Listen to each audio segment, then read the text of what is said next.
प्रभु यीशु मसीह में स्नेही बंधुओं, हमारे पिता ईश्वर और प्रभु यीशु मसीह आप लोगों को अनुग्रह तथा शांति प्रदान करें।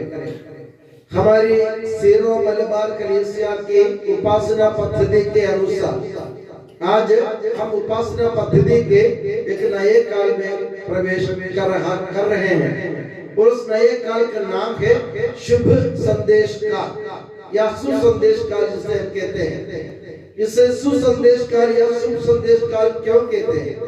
ये इसलिए है, पुराने विधान में या पुराने समय ईश्वर बारंबार अपने पुरखों से नबियों द्वारा बोला था। अब समय पूरा हो जाने पर ईश्वर स्वयं अपने पुत्र से हमसे बोला है। इसका मतलब ये है, शुभ संदेश का मतलब ये है कि जिन लोगों को कोई आशा नहीं थी, जिन लोगों के मन में कोई उम्मीद नहीं थी, जो लोग इस दुनिया में पाप के मझधार में पड़े हुए थे, उन लोगों को बचाने के लिए ईश्वर स्वयं इस दुनिया में अवतरित होने का फैसला किया। हम देखते हैं कि पुराने विधान में ईश्वर ने 6 लोगों के द्वारा इस्राएल की प्रजा को बचाना चाहा, उनको मुक्ति प्रदान करना चाहा। सबसे पहले उन्होंने पुरखों द्वारा कोशिश की। ईश्वर ने पुरखों को भेजा, यानी इब्राहिम, इसहाक और याकूब, ये 3 पुरखों को उन्होंने इस्राएलियों के बीच में भेजा और उनको बचाना चाहा। फिर भी इस्राएल लोग मुक्ति नहीं पा सके। और उसके बाद प्रभु ने पिताओं को भेजा, जैसे मूसा है, योशुआ है, कालेब है, इन सबको इस्राएल के लोगों के बीच में भेजा। मूसा ने खूब प्रयास किया, योशुआ ने प्रयास किया, फिर भी इस्राएली लोगों को मुक्ति नहीं मिली। उसके बाद ईश्वर ने उनके बीच में पुरोहितों को भेजा, याजकों को भेजा, जो पुजारी लोग थे, जैसे सामुएल है, हारून है, इन सबको भेजा। इन सब के बावजूद भी इस्राएली लोग मुक्ति नहीं पा सके। उसके बाद ईश्वर ने उनके बीच में न्यायकर्ताओं को भेजा। न्यायकर्ताओं ने जैसे गिदयोन है, शमशोन है, ऐसे बहुत सारे लोगों को उनके बीच में भेजा, देबोरा। फिर भी इस्राएली लोगों को मुक्ति नहीं मिली। और ईश्वर ने उसके बाद राजाओं को उनके पास भेजा, जैसे राजा दाऊद है, सुलेमान है, बहुत सारे राजाओं उनके सामने भेजा। फिर भी राजा लोग भी उनको मुक्ति नहीं दिला सके। उसके बाद ईश्वर ने आखिर में नबियों को भेजा कि नबियों की वाणी सुनकर लोग पश्चाताप करेंगे, विद्रोह करना छोड़ देंगे और मुक्ति पाएंगे। नबियों ने कम से कम 12 से ज्यादा नबियों को प्रभु ने भेजा इस्राएल लोगों के बीच में। फिर भी इस्राएल लोगों को मुक्ति नहीं मिली। आखिरी में तंग होकर ईश्वर ने यह निश्चय किया, ईश्वर ने यह फैसला किया कि मैं खुद इनके सामने अवतरित हो जाऊंगा, मैं खुद इनको मुक्ति दिलाऊंगा। इसलिए ईश्वर ने फैसला किया, अपने पुत्र, इकलौते पुत्र यीशु मसीह को इस दुनिया में भेजा। शुभ संदेश काल का मतलब यह है, ईश्वर अपनी प्रजा को मुक्ति दिलाने के लिए अपने पुत्र या स्वयं को इस दुनिया में भेजता है। और उस यीशु मसीह जो ईश्वर का पुत्र है, वो अपने जीवन के बलि चढ़ाते हुए हम लोगों को मुक्ति दिलाता है। सिर्फ एक ही शर्त है, जैसे प्रेरित चरित्र में लिखा है, प्रभु यीशु मसीह में विश्वास करो और उस विश्वास को सबके सामने कबूल करो तो तुम्हें मुक्ति मिलेगी, तुम्हारे परिवार को मुक्ति मिलेगी। तो शुभ संदेश काल का संदेश एक है, प्रभु ईश्वर हमारे लिए स्वयं अवतरित होता है और उसने अपने पुत्र यीशु मसीह को हमारे बीच में भेजा है। और प्रभु यीशु मसीह ने पुरानी इस्राएली प्रजा की जगह एक नई प्रजा को चुन ली, जिसका नाम कलीसिया है। और आज हम उस नई प्रजा में शामिल हैं। प्रभु यीशु मसीह नई प्रजा इस्राएल को अपनी दुल्हन की तरह प्यार करता है। और हमें चाहिए, जिस तरह एक दूल्हा दुल्हन के बीच में संबंध है, हमें भी प्रभु यीशु मसीह से अपने संबंध बनाने की जरूरत है। और प्रभु यीशु मसीह अपने विश्वास का बखान करने की जरूरत है, उसकी घोषणा करने की जरूरत है, ऐलान करने की जरूरत है, कबूल करने की जरूरत है। सबके सामने, दुनिया के सामने हमें ये कबूल करने की जरूरत है कि प्रभु यीशु मसीह एकमात्र मुक्तिदाता है, जो प्रभु ईश्वर से आए हैं, जो स्वयं ईश्वर है। जो पुराने विधान के नबियों को, राजाओं को, न्यायकर्ता और नेता पुरखे जो काम नहीं कर सके, वो काम आज प्रभु यीशु मसीह ने अपने जीवन द्वारा संपूर्ण कर दिया है, संपन्न कर दिया है। वो काम है हमारी मुक्ति।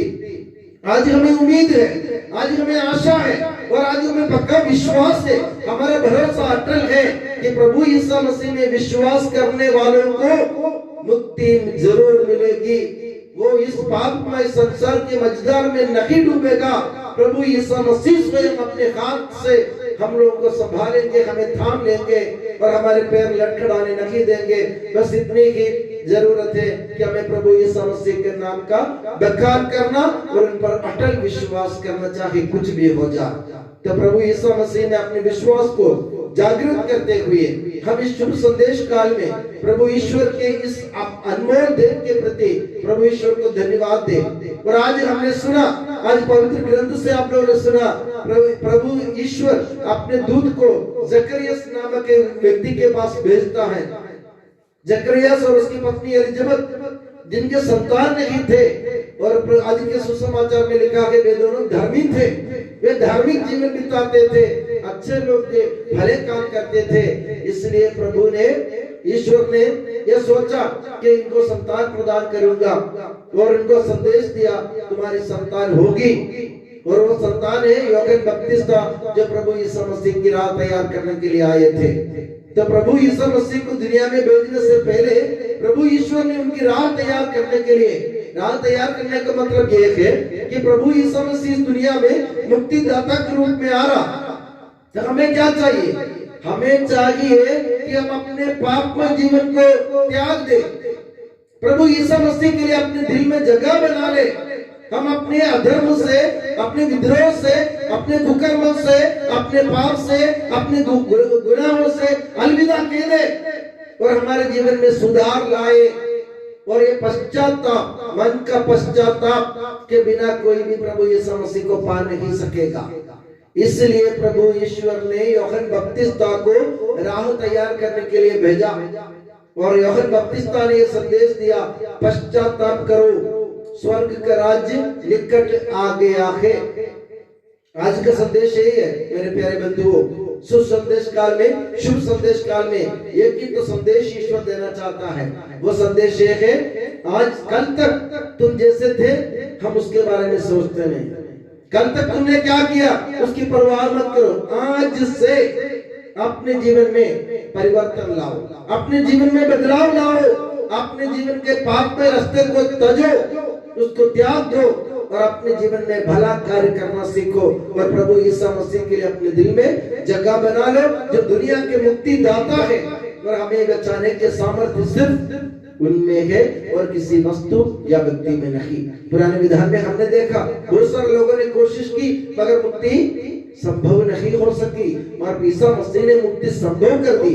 सिर्फ एक ही शब्द, जैसे मैंने आपसे कहा, विश्वास के साथ प्रभु यीशु मसीह को कबूल करो, स्वीकार करो, बखान करो, उसका एक ऐलान करो, उसका दुनिया के सामने ये घोषित करो कि प्रभु यीशु मसीह को छोड़कर इस दुनिया में कोई और मुक्ति दाता नहीं है।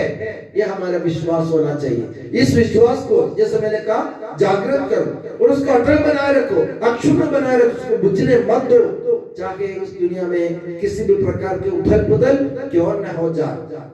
तो शुभ संदेश काल में मैं आपसे यह निवेदन करना चाहूंगा, प्रभु यीशु मसीह को स्वीकार करने के लिए अपने दिल को तैयार करो। हमारे पास 25 दिन का समय है, 25 दिन के अंदर प्रभु यीशु मसीह का जन्म होगा।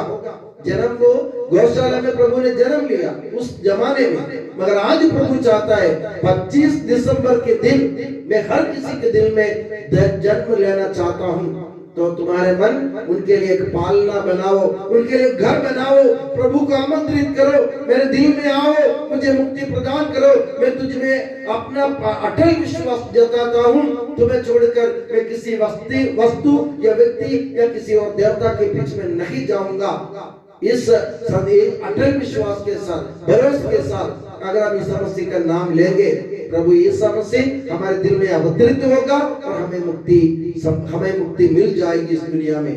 तो मेरे प्यारे बंधुओं, मैं दुआ करता हूँ कि आने वाले 25 दिन हमारे लिए प्रभु को स्वीकार करने का समय हो और हम अपने जीवन में अच्छे कार्य करते हुए अपने पुराने रास्ते राह त्याग कर हम अपने जीवन में बदलाव लाए। और मैं दुआ करता हूँ कि प्रभु यीशु मसीह और माता मरियम हमेशा आप लोग को अपनी नियामत के छत्र छाया में सुखी और सुरक्षित रखे, पिता पुत्र और पवित्र आत्मा के नाम पर आमीन।